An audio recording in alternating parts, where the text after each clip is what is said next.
আমরা কে কথা মনে করতে চাই যে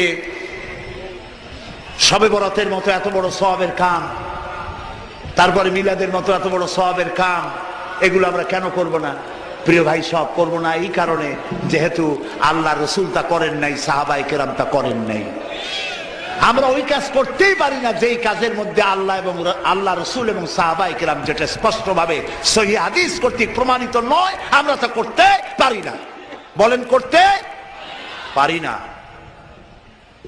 নামাজ, নামাজ, এই নামাজ আমাদের অনেকেরই নামাজ হয় না। রাসূলুল্লাহ বলেছেন, সাল্লু কামা রাআইতুমুনি উসাল্লি, নামাজ পড়ো সেইভাবে যেভাবে আমাকে নামাজ পড়তে দেখো। এটা শ্রেষ্ঠ ইবাদত। মুরগির দানার মতো খাওয়ার নাম ইবাদত নয়। মুরগির দানা খাওয়া দেখছেন তো? কথা না কইলে বুঝি কি? এই যে ঠক্কর ঠক্কর লাগাইতেই থাকে। সেজদা একটা দিয়া আর একটা দেওয়ার জন্য মোটেও সময় নেই। আরেকটা রুকু দিয়া দাঁড়াবার আগেই সেজদা, সেজদা শেষ হওয়ার আগে আরেকটা সেজদা। নামাজ হয় নাই। তাদিলে আরকান করা, তাদিল মানে বরাবর করা। যতটা সময় রুকুতে ততটা সময় কিয়ামে, যতটা এক সেজদায় ততটা দুই সেজদার মাঝখানে। এটা করতে পারলাম না, নামাজ রসুলের মতো হইল না। আপনার নামাজ হবে না আমি তা বললাম না, আল্লাহ খুব ভালো জানেন নামাজ হবে কিনা। কথা বুঝে আসতেছে?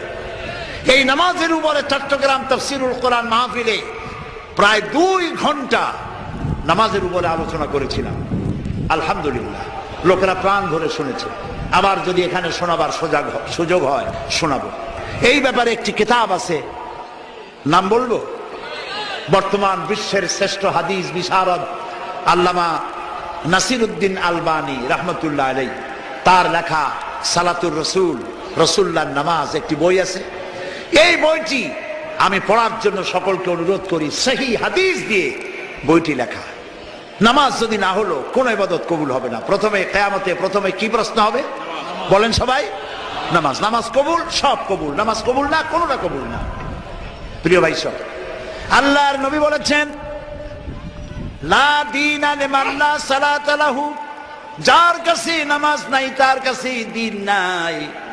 আল্লাহ রাসূল বলেছেন, মান তারাকা সালাতান ফাকাদ কাফারা, মান তারাকা সালাতান মুতাআম্মিদান ফাকাদ কাফারা, ইচ্ছে করে নামাজ ছেড়ে দিল কাফের হয়ে গেল।